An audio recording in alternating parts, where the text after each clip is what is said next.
So the question here that we're going to cover today was asked in the IELTS exam on 4th of November 2023. So let's have a look at the question first. So the bar graph gives information about the average daily sales of different food items in 2 seasons. So we're going to talk about the different items that we wear and their sales in 2 different seasons. Summarize the information by selecting and reporting the main features and make comparisons wherever relevant. Now, before I dive into the question itself, what is important for us to know is that how much time do we have for this task and how many words do we have to write before I start anything else, right? So, for your writing task, as you know, 1 hour is allocated to you. So, you have 1 hour that you have to split between 2 tasks. There is task 1 and there is task 2. So task 2 is your essay writing, in which you have to write at least 250 words, and task 1 is a report where you have to write at least 150 words. Now, when I say at least, that means minimum 150 words. You cannot write less than 150 words. You have to write 150 words, but then you can go up and add 20 to 30 more words, right? But first, coming to the time division.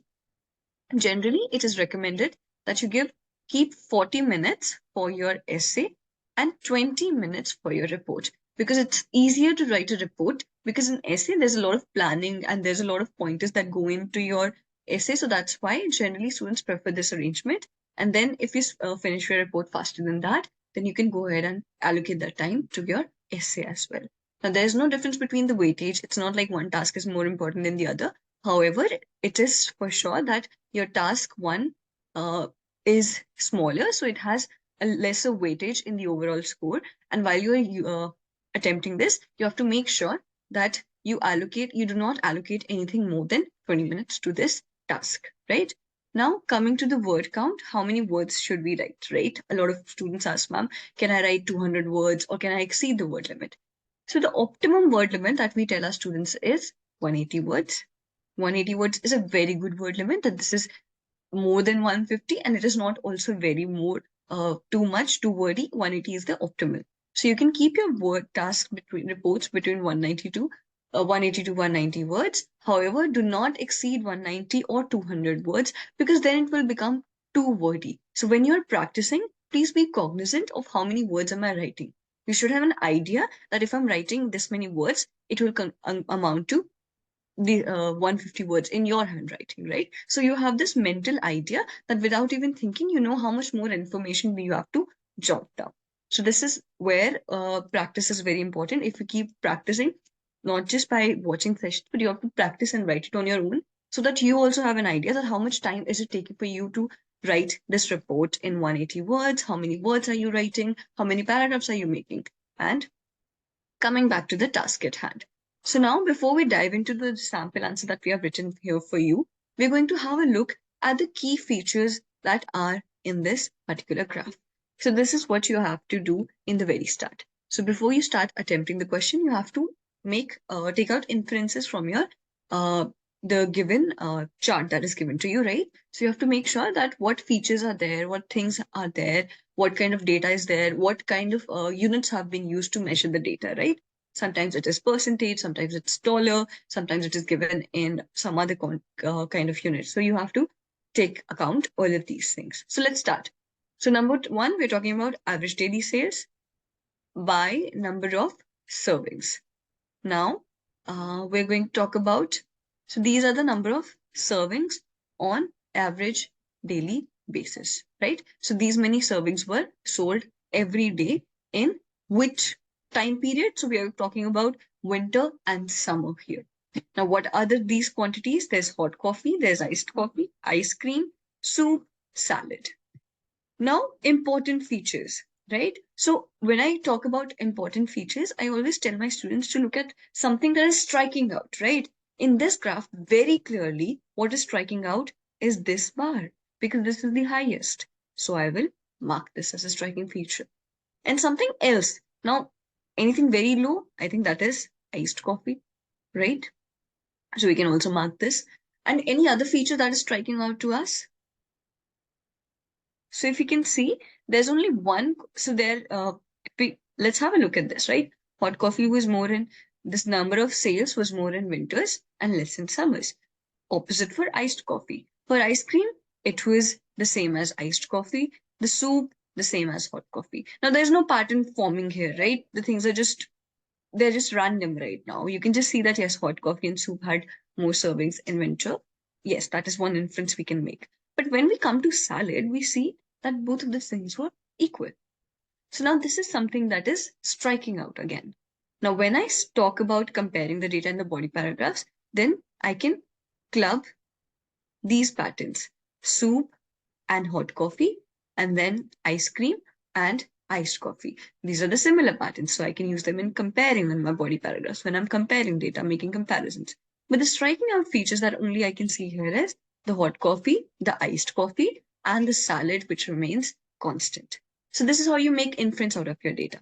Now, why is this important? Why am I doing this? We'll come to this in a minute. You'll have a better idea when you read the overall here. So let's have first thing. Now, very first thing that you have to do in your task one is your paraphrasing. What do I mean by paraphrasing? So this is the question that was given to us, right? Now you have to paraphrase this question in your own words. Now, when I say paraphrase, that means you have to change the structure of this sentence. You have to add synonyms. That means, in short, that whatever I write should not feel like it has been copy pasted from the question. Do not make this mistake that, okay, the entire sentence structure is same and you have added one or two synonyms. No, try to make sure when you're paraphrasing, you change as much things as it is possible, because then it shows the examiner that you are cognizant of the task given at hand and you are not just simply copy pasting the question itself. So let's see. So we start. The question starts with the bar graph gives, right? So instead of writing bar graph gives, what we did is the given bar graph. So we changed um, the active sentence to a passive sentence. That is the first thing we did here. So this is one conversion that we did. Then information, when we say gives information, we wrote represents the number of portions of various food items. In the question, it was given as about average daily sales, right, of different food items. So instead of writing different, we mentioned various food items and number of portions, or you can also write servings since it was written in the question itself. You can also use that word. Sold every day on average. So instead of writing average daily sales, we write sold every day on average. So this is how you change the structure. So if I was given in the question that sold every day on average, then I can concise it to saying average daily sales. So these are the changes that you can make very carefully. You can change the words, you can change the sentence structure, and you can change some of the words, elaborate them or concise them according to your preference. Now the data is mentioned for two seasons, different seasons, which are winter and summer, right? Now, one more thing that you can add here, which I recommend students here, is since you see there are only 1, 2, 3, 4, and 5 categories, you can add these categories also, right? So how will we add here? Instead of writing various food items, you can mention here of hot coffee, iced coffee, ice cream, soup, salad, all of these. So you can mention these categories. If the categories are less than 7, then they are manageable and you can go ahead and write them in your paraphrase. Next, let's move on to the overall body paragraph.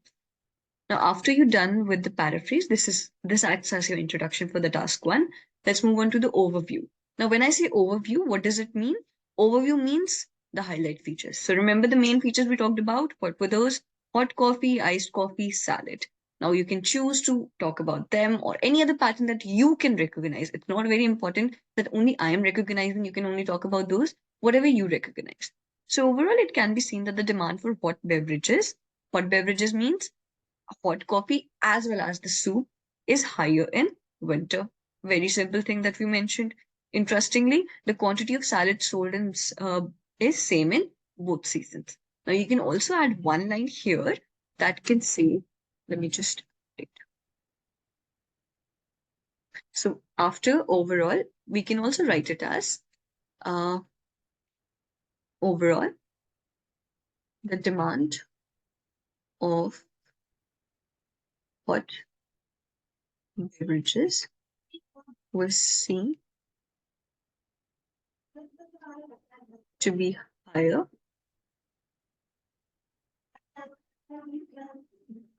in winter. Whereas, now I'm comparing here, whereas the demand for iced beverages, or we can talk about, since there's a beverage and there's a cream, so we can talk about iced, you can talk about iced items or cold items or frozen items. You can, yes, that would be a better word. For frozen items were more in summer. A very simple way to write it down. And then you can mention interestingly quantity of the salad is same in both seasons. So that is again your choice. You can go ahead and also mention this. So this is what I keep telling to my students, that when you're writing a report, it is your personal inference. So one inference can be different from the other person's inference, right? One may think of writing over the iced coffee, or one may think about writing over the hot beverages. It completely depends on your inference of the data or the report that you're making. Let's move ahead. So now we'll write the first body paragraph. The first body paragraph, how do we start it? Now we're going to write the data and compare it. Although iced coffee is the least in demand during winters, this is what we talked about, with only a negligible number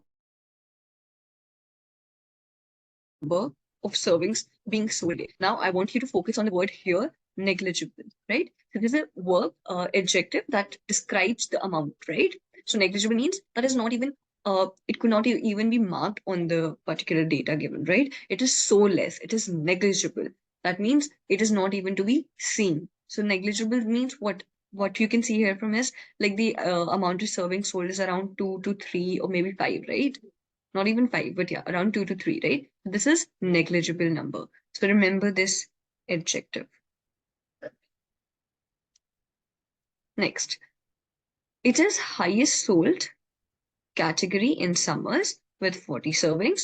Likewise, ice cream is the second most sold delicacy in summer, 35 units, but its demand is considerable in winter also and is lower by just about 10%. So we're saying that even in winters, it is considerable. Like it's not has fallen as it's not a drastic fall as such as iced coffee, but it has considerably fall. It has just fallen about 10%, right? So another adjective that we'll mark here is considerable. That means it is still okayish. The demand is still okayish, and it's a still significant number. So negligible means that you can't even consider it. Considerable means yes, you can consider it. And if I write drastic, that means it is a very huge number or maybe a significant, right? So see how different words are giving the different idea of the data that we're talking about, that how these adjectives are giving us the varying idea or varying inferences that we are talking about in the data. That is why I always tell my students it's important for you to get out these adjectives and understand the slight difference between them. If I talk about slightly,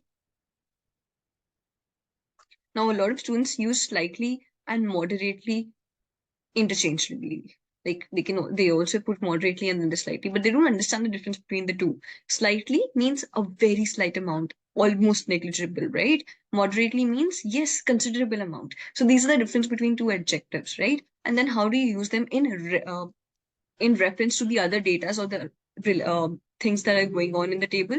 That is also very important for you to keep in mind. Let's move on. So hot coffee, on the other hand, that is the linker we have used here, is bought the most in winter, approximately 75 units. However, in summer, its demand is reduced by more than half.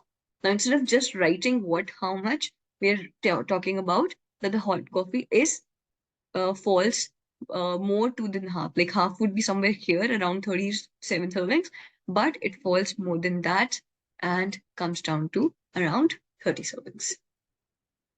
Let's move on.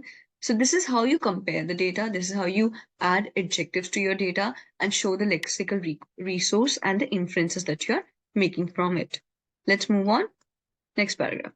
Similarly, now we're left with similarly soup is the second most demanded category in winter with 50 units purchased every day, but in summer only about 25 units are sold. which is a 50% reduction. Again, an inference making. I'm just not telling them how much was it before and then how much it fell. I'm also telling them that how much has it changed. That is how you show comparisons, that it was a 50% reduction. Interestingly, for salads too, roughly 25 units are sold irrespective of the weather. So irrespective of the weather, it's always around 25. That is how you write down the data. Let's move on to the overall. This is the overall report that we have here. So you can see the structure comes to number 1, your introduction, where you paraphrase the question. Number 2, overall, where you give an overview of the data. Number 3, body paragraph 1 and body paragraph 2, where you group data according to your preference. So what I did, I talked about iced coffee, hot coffee, and ice cream in the first paragraph. And then I talked about soup and the salad in the second. That's again completely your choice. You want to talk about soup and hot coffee in the similar paragraph and then talk about the rest of the other. That is also completely doable. But that, as I said, it's very subjective. So how you group your task 1 or your report, it's completely up to you. But what is important here to notice the things that we have used. So number 1, let's quickly talk about task achievement. So task achievement demands 3 things. Did we summarize the information that is given to us? Were we able to convey that in 150 words? Yes, we did. Did we highlight main features? So you remember how we highlighted the main features? Here in overall. And even here, how we highlighted the main features. Then we also talk about comparing. So did we compare the data? Do you think we compared the data? See, when we're talking about 50% prediction, then reduced by more than half. Then if we're talking about winter, and then we're also talking about how it is highest sold, it is negligible in winter and highest sold in summers. So these are all coming under comparison. So yes, we have summarized the information, we have highlighted the main features, and we have also compared the data. So task achievement is achieved here. Next, we talk about lexical resource. Here we talk about the words that we have used. Now, what words did we use? Now, what kind of things am I talking about here? Words like negligible. Then the synonyms that we use, portions, right? Various food items, then hot beverages, right? Instead of just writing hot coffee or iced coffee, hot beverages, right? Then we also talked about highest sold category, considerable. Then we also talked about, right, so instead of just writing sold, purchased, it was purchased by everyone. That is another way of saying that it was sold. Then we have irrespective of the weather. So these are some of the words that you can also add in your reports, right? You can add more adjectives if you feel like, how to compare the data a bit more. Next, coming to the grammatical range and accuracy. Grammatical accuracy, that your grammar has to be correct, right? Then range means different kinds of sentences. So see how we used a passive sentence here. Generally, reports are written in passive sentence. So it is always recommended that you write your report in a passive sentence. And then here we used a complex sentence. For example, although iced coffee is the least in demand during winter, with also negligible number of servings being sold every day, it is the highest sold category in summers. So there's a dependent clause and there is a independent clause. And when they both come together, we make a complex sentence. Similarly, likewise, this sentence, we have another complex sentence that we made here, and another one here, hot coffee on the other hand. So these are the different kinds of sentences we have also used in our particular report. See if you can spot any other complex sentences here. There are more, so see if you can spot them and write them in the comment section if you can figure them out. Next, we have, last but not least, coherence and cohesion. Now, this is very, very important in especially a report. A lot of the time, students know how to write the data. They'll make an inference, they'll compare the data, they'll summarize and everything, but there is no link between their data, right? They're just writing random sentences that it seems very disjointed. So how this coherence comes to your report? Number 1, make sure that you always give it a structure. So the structure has to be like this. You paraphrase. Sometimes students prefer to write the overall at the last, but I suggest that you write it on the second paragraph and then you give the body paragraphs, right? So that is structure number 1. Structure is important for your coherence. Number two, when I'm writing overall, I've given it a linker overall. Then I'm using other linkers like although, likewise, on the other hand, then however, then we have similarly, interestingly. So these all words give it a more idea. For example, when I talked about iced coffee, right? And then I write likewise. That means this data that I'm going to present next is similar to what I wrote here. So this gives us a more coherence. It gives us linking to the previous sentence. This is where coherence and cohesion comes into play. So these are all the things that you have to keep in mind while writing your report. If you have any other questions, anything you want us to answer for you in the next sessions, please drop them down in the chat box. Or now let's have a quick look at the tips to ace this test. Just a revision of what I've already told you. Use linkers. Moreover, however, on the contrary, on the other hand, likewise, similarly, all those linkers we talked about. Spellings and punctuation, very, very important. Take care of your spellings and punctuations. So whatever the spellings that is given to you in your data, sometimes there are countries like Luxembourg, Berlin, right? Then Jordan. Students don't know their spellings at times. So make sure when you're copying down from data from your particular table, make sure the spellings are correct. Punctuation, comma, and your full stop. Very, very important. Where you put your comma, are you putting that Oxford comma which is required? Oxford comma is the comma that you put before and. So are you putting your Oxford commas right? Are you using the full stops here right? Are you making complex sentences and then using the commas at the right end of the clause? That is also very important. Take care of grammar. Cover all the requirements of the task. When I say cover all the requirements, it comes upon task achievement, your summarization, highlighting the main features, comparison, then coherence and cohesion, lexical resource. Make sure you cover all of them. Compare the data. Very, very important. Do not just write it was 15 servings in winter and then 30 servings in summer. Don't just write like that. As we mentioned in our task, that there was a 50% increase, or there was the amount became twice its value than in winter. Or we can also mention that it jumped to more than half its value in winter. So these are different ways you compare data. When I say compare data, you link it from one piece to another piece, and that's why we are making an inference, we are making the connection between the data. We are not simply here to just copy paste whatever has been given to us in the visual input. Anybody can do that. The examiner is looking for how you put inferences, how you use language to create that effect, right? All right, so that's all for today. Thank you so much for joining. For more such interactive IELTS sessions and content, please follow us on LinkedIn and subscribe to our YouTube channel. If you have any queries or if you want to access any of the IELTS resources, we have a huge collection that we have been meticulously crafting and curating for you every month. Latest questions and their sample answers. And if you want to join any of the IELTS crash courses or even comprehensive courses or a foundation course, you can visit our website www.yunolearning.com. Any other queries, please give us a call at this number. Thank you so much for joining. Please leave down the comments any of the complex sentences you spot in the chat, another complex sentence you spot in the given sample answer, or any other queries that you want us to come forward and answer in the next live session for you. Please go ahead and type it in the chat box. Thank you.